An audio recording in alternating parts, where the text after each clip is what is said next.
Salut à tous et bienvenue sur Plaisir et Diète dans la même assiette. On se retrouve aujourd'hui pour encore une fois manger. Et oui, parce que sur ma chaîne on fait quasi que manger.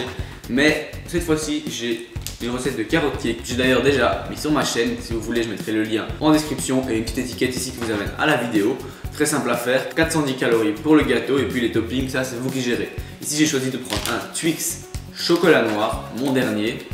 Et avec ça j'ai utilisé aussi du yaourt comme vous avez vu et mon Nutella Healthy que j'ai mis dessus pour faire un beau petit dressage. D'ailleurs la recette du Nutella Healthy est aussi sur ma chaîne. Une autre étiquette va apparaître ici et aussi en description si jamais vous avez envie de voir sur mon site par curiosité à quoi ressemble la recette par écrit. Donc aujourd'hui, comme vous avez pu le voir dans le titre de la vidéo, on va parler de la diète flexible. Qu'est-ce qu'une diète flexible? À quoi ça sert? Et est-ce que c'est pour toi ou pas? Alors d'abord je vais goûter un petit bout de mon carrot cake. Regardez-moi cette beauté avec un petit morceau de Snickers dessus et on va manger ça. Ça fait 1 an que je fais ce carrot cake tous les samedis. J'en suis pas déçu, franchement c'est trop bon à chaque fois. Je mets quelque chose d'autre dessus et c'est super bon. Premièrement, qu'est-ce que la diète flexible? Il y a quelques années, il y avait seulement le compte de la diète stricte où on pouvait manger que des aliments sains et du riz, du poulet, du brocoli, du poisson et peut-être des pâtes de temps en temps et des pommes de terre, mais c'est tout. C'était vraiment une diète qui faisait du monde du fitness un monde assez difficile parce que on ne pouvait pas vraiment profiter en même temps qu'on faisait du sport. Et donc le sport passait avant la vie au quotidien et du coup c'était un peu une obligation au lieu d'être un hobby. Et ensuite il y a quelque chose qui est apparu, c'est la diète IFYM. Quand je dis IFYM, c'est If It Fits You Macros. Ça veut dire une diète dans laquelle tu peux manger ce que tu veux à partir du moment où ça rentre dans tes macronutriments, glucides, lipides, protéines, ainsi que dans tes calories par jour. Le problème avec cette diète, c'est que ça amenait à manger beaucoup trop d'aliments transformés, d'aliments malsains, qui finalement n'étaient pas si bons que ça pour la santé. Pourquoi? Parce que les gens se disaient, comme je peux manger mais tout ce qui rentre dans mes macros, quand je veux, du moment que je ne dépasse pas mes calories, je ne vais pas grossir. C'est vrai, en termes de thermodynamique, c'est le cas, vu que quand on mange moins de calories que ce qu'on a besoin, on perd du poids. Donc c'est le cas, sauf qu'il y a aussi le facteur santé à prendre en compte. Si on ne mange pas assez d'aliments riches en vitamines, en minéraux, en fibres, etc., on risque d'avoir des problèmes de santé par la suite. Donc même si on ne grossit pas, la santé, elle joue avant tout. On préfère être en bonne santé et être un petit peu trop gros au regard des autres, même si leur vision du gros est subjective, plutôt que d'être en mauvaise santé et risquer une maladie et la mort, parce que rien de pire que ça. Donc justement, ils se sont dit on va couper la poire en deux et on va essayer de lier la diète stricte et la diète IFYM. Et c'est là qu'ils ont créé la diète flexible. Le principe est très simple. Vous avez le droit à manger la majorité de vos aliments en aliments sains et le reste en aliments un peu plus plaisir et junk food, etc. Donc en réalité, il y a un quota qui a été installé de 80% d'aliments non transformés sains et 20% d'aliments plus plaisir. Maintenant, il ne faut pas être non plus au pourcent près et pas dire oh oui j'ai mangé 21%, c'est mauvais pour la santé. Non, l'idée c'est de manger le maximum d'aliments non transformés et un peu d'aliments plaisir à côté.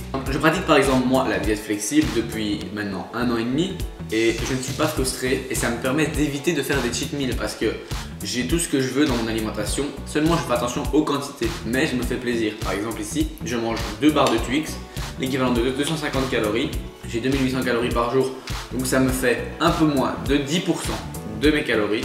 Et donc ça va peut-être être la seule touche de flexibilité que j'aurai sur une journée. C'est pas obligé d'aller à 20%. 20% c'est le maximum, ou environ 20%, mais ça peut être moins. Donc selon moi, c'est la meilleure diète. C'est la diète qui permet de tenir sur le long terme parce que tu n'es pas frustré.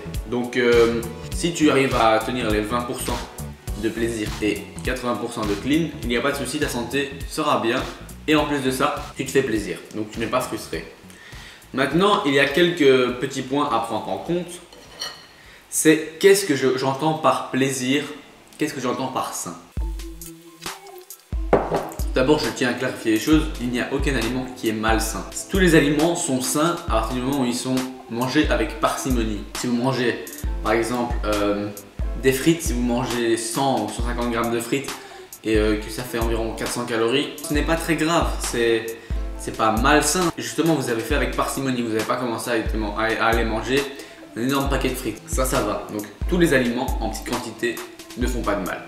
Donc qu'est-ce que j'entends par aliments sains? Les aliments sains, c'est les aliments non transformés, c'est-à-dire qu'ils n'ont pas subi de processus de transformation par les entreprises ou très peu, et donc ils sont plus facilement assimilables par votre corps et donc meilleurs pour votre santé. Exemple, ils ont beaucoup de vitamines, de fibres et tout ça, et ils n'ont pas subi de processus chimiques ou peu, et donc c'est mieux pour votre santé. Les aliments transformés à l'inverse sont les aliments qui sont justement fort travaillés industriellement, comme par exemple le Twix ici. Ici, dans ce carrot cake par exemple, il n'y a que le Twix qui est flexible. Pourquoi? Parce que mon cacao en poudre, c'est du cacao pur, sans sucre ajouté. Il n'est pas vraiment flexible, mais certains peuvent le voir aussi comme flexible. Il y a du yaourt, pas flexible. Il y a des carottes, du flocon d'avoine, de l'eau, des œufs, etc. Donc il n'y a aucune flexibilité dans le carrot cake. La seule touche de flexibilité, c'est le Twix. Donc rien ne vous empêche, encore une fois, de manger un dessert ou un petit pré-dodo avec de la glace ou je ne sais quoi chaque jour, et ça peut respecter votre diète si vous faites la diète flexible. Ensuite, il y a des petites techniques pour savoir quel aliment est transformé et quel aliment ne l'est pas. La technique est très simple. Vous prenez une étiquette, par exemple ici, le Snickers, et vous regardez les ingrédients. Ici, quand je regarde les ingrédients, je vois par exemple qu'il y a du chocolat, du sucre, du cacao, du beurre, du lait écrémé, du soja, des goûts artificiels et naturels, de la farine et encore plein d'autres aliments, du sel, etc. Et donc, il y a plus de 3 ingrédients. Un aliment qui contient plus de 3 ingrédients sur son étiquette est considéré comme transformé. Et à l'inverse, un aliment qui a moins de 3 ingrédients sur son étiquette est considéré comme non transformé. Et donc, vous pouvez le manger dans les 80% ou plus. Encore une fois, attention, parce que les aliments qui ne constituent que 1% du produit, exemple les émulsifiants et tout ça, sont aussi des ingrédients, les exhausteurs de goût aussi. Donc vous devez tous les prendre en compte. Tout ce qui est sur l'étiquette, à partir de quand vous voyez ingrédient 2 points, si vous voyez plus de 3 choses, c'est un ingrédient transformé. Maintenant, il y a quelques petites exceptions. Certains aliments ont subi des gros processus de transformation et pourtant, ils sont très faibles en ingrédients. Je l'explique. Par exemple, tout ce qui est soufflé, galette de riz, galette d'avoine, galette, tout ce que vous voulez souffler, céréales soufflées, riz soufflé, blé soufflé, tout ça, ça a subi un gros processus de transformation pour être soufflé. Et donc même si sur l'étiquette ils mettent que sucre et riz ou des choses comme ça, ou sel et riz, eh bien c'est transformé parce que ça a été vraiment soufflé et donc c'est quand même un processus de transformation assez élevé. Ensuite, il y a d'autres aliments justement qui contiennent 3 ingrédients mais qui sont non transformés. Des exemples, un mélange de céréales qui contient par exemple 6 céréales différentes mais toutes des céréales pures, rien dedans, pas de sucre, etc. Eh bien, il y a 6 ingrédients mais 6 ingrédients font tous 6 ingrédients séparément sains mais qui ensemble forment un mélange, donc ça ce n'est pas grave. Faites attention quand vous par exemple vous mangez des produits qui viennent des industries de compléments alimentaires soi-disant fitness, faites attention. Tous ces aliments doivent être considérés comme flexibles parce qu'ils ont été transformés, il y a eu des ajouts de protéines dedans, des ajouts de whey, etc. Donc faites attention, c'est simple, larguez 3 ingrédients, vous retournez, plus de 3 ingrédients, c'est transformé. Un bête exemple, les farines d'avoine. La farine d'avoine pure avec peut-être un petit exhausteur de goût et c'est tout, ça il n'y a pas de souci. Mais une farine d'avoine où il y a des ajouts de whey dedans, du cacao, du sucre roux, tout ça, à éviter ou à mettre dans les 20%. Pas le bannir, mais à mettre dans les 20%. Donc pour la whey, c'est pareil. Si vous prenez votre whey et que vous la retournez, que vous voyez que sur l'étiquette il y a plus de 3 ingrédients, ce n'est pas une whey à employer tout le temps parce qu'elle sera de moins bonne qualité et en plus elle est fort transformée. Donc dans votre flexibilité, ce serait con de perdre des 20% pour boire de la whey. C'est pourquoi il faut faire attention à l'étiquette. Et donc j'ai 3 petites techniques pour vous. La première, évitez tous les compléments alimentaires des marques, etc. Il y a autant d'ingrédients que dans les produits plaisir comme par exemple un Twix. Il existe des Twix protéinés et tout ça. Et quand vous regardez l'étiquette, il y a autant d'ingrédients. Peut-être qu'ils ont employé du sucre roux à la place du sucre, mais ça ne change presque rien. Et franchement, faut pas avoir peur de ça. Donc En plus, le goût, sans mentir, les vrais Twix sont d'office meilleurs que les Twix protéinés. Faut pas se le cacher, même si certains ont des partenariats et tout.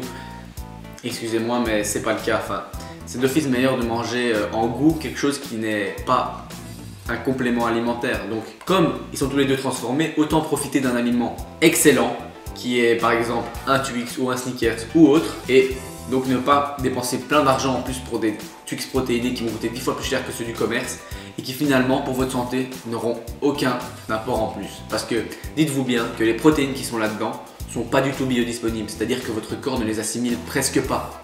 Parce que quand un aliment est transformé, les nutriments qu'il contient, donc glucides, lipides, protéines, sont presque pas absorbés, et donc même si vous mangez, on va dire, une whey avec plein d'ingrédients transformés, elle sera pas du tout disponible, et donc même si vous mangez soi-disant 20 grammes de protéines, finalement vous en mangerez peut-être que 10 ou que 12, donc ce n'est pas très intéressant. Donc autant vous faire plaisir avec un Snickers ou un Twix ou ce que vous voulez. Vous économiserez de l'argent et en plus ce sera meilleur en goût, donc faites ça. Vous mangez votre protéine venant des bonnes sources, non transformées, du poulet, du poisson, du soja, ce que vous voulez, mais des bonnes sources de protéines. Et mangez intelligemment. Deuxième technique, cuisiner. J'ai plein de recettes qui vous évitent d'être frustrés sur mon site et elles sont toutes dans les 80%.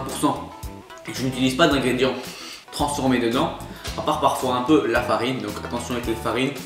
Prenez des farines pas trop transformées quand vous regardez sur l'étiquette. Encore la règle des 3 ingrédients, c'est très simple. Donc essayez de faire toutes des recettes non transformées et donc ça permet d'être dans vos 80% et pourtant vous kiffez ce que vous mangez parce que c'est agréable. Vous avez l'impression que vous mangez un gâteau ici par exemple pour le carrot cake ou un bowl cake, des crêpes, des burgers, des pizzas, etc. Et donc ça vous permet de ne pas être frustré et d'être en plus dans vos 80%.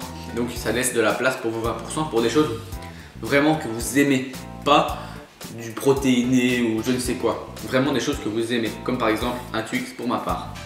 Troisième conseil, faites les courses intelligemment. N'achetez pas 50% de flexibilité, 50% de non flexible, sinon vous aurez d'office poussé à manger plus de flexibilité. Non, achetez des ingrédients non transformés. Faites le principe que je vous ai appris des 3 ingrédients dans le magasin. C'est pas très compliqué, ça va vite. Quand vous regardez par exemple les calories d'un produit au magasin, c'est très simple. Juste à côté du calories, il y a les ingrédients. Donc vous regardez ça, vous mettez dans votre charrette, c'est non transformé. Bien sûr, vous pouvez prendre un peu de transformé, mais prenez ce qui vous fait plaisir. Ne vous dites pas, je prends ça parce que c'est moins calorique que ça. Non, prenez ce qui vous fait plaisir tant que c'est transformé. Et encore, tant qu'on y est, n'oubliez pas, tous les produits qui vous disent riche en protéines, faible en calories, light, etc. Tous ces produits-là sont considérés comme transformés. Parce que, très simple, retournez le produit, regardez l'étiquette, vous verrez. Il y a d'office plus de 3 ingrédients. Et il y a un processus chimique derrière énorme pour que ce soit light. Donc il y a une biodisponibilité, donc la capacité pour votre corps de l'absorber est très faible. Et donc évitez ces produits ou bien mettez-les dans vos 20% de flexibilité aussi. Ne les mangez pas sous prétexte que soi-disant c'est sain. Non, ce n'est pas le cas. C'est dans vos 20% de flexibilité. Et le mot de la fin, profitez. Une diète n'est pas faite pour être frustré, c'est fait pour tenir sur le long terme. La meilleure diète, c'est celle que tu tiens sur le long terme parce que c'est celle qui va te faire progresser. Et donc, mange en diète flexible, sois flexible de temps en temps. Et si un jour tu as un dîner de famille ou un souper au restaurant, ce jour-là, pratique la diète flexible ou même le IFYM, c'est-à-dire If It Fits Your Macros, parce que c'est mieux de faire une journée en If It Fits Your Macros, donc en faisant environ 40 ou 50% de diète flexible, plutôt que de faire un cheat meal qui va te faire dépasser tes calories et du coup prendre du poids. Tant que c'est qu'une journée, que c'est exceptionnel et que ça évite de faire un cheat meal, fais ça. Mais profite. Ne te dis pas que je fais du sport, donc je dois rester à la diète, je ne peux pas sortir, je ne peux rien faire, je dois rester chez moi. Non, tu peux continuer à profiter et faire du fitness. Et c'est valable pour tous les sports. Alors, profite de ta vie, mais fais-le intelligemment.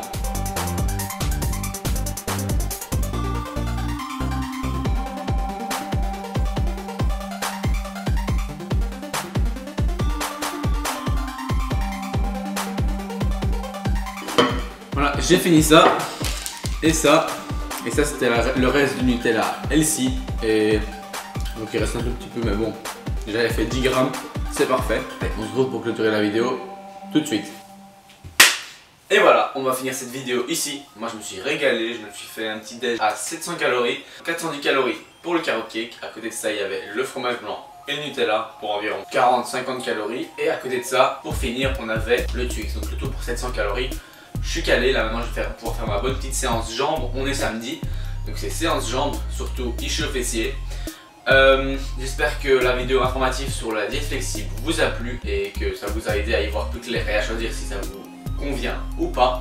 Donc si vous voulez en savoir plus sur cette diète, j'ai écrit un article que je vous mettrai en description sur le site Misfit Tidings avec Julien BBR, et l'article est top. Il va juste structurer ce que j'ai dit et ça va vous éclaircir, comme ça vous ne devez pas regarder 3 fois la vidéo. Pour aider cet article, vous le lisez et vous prenez conscience que la diète flexible c'est pas mal. Donc j'espère que cette vidéo vous aura plu. Si c'est le cas, vous pouvez cliquer sur j'aime et même vous abonner. À la prochaine pour une autre recette ou une autre vidéo.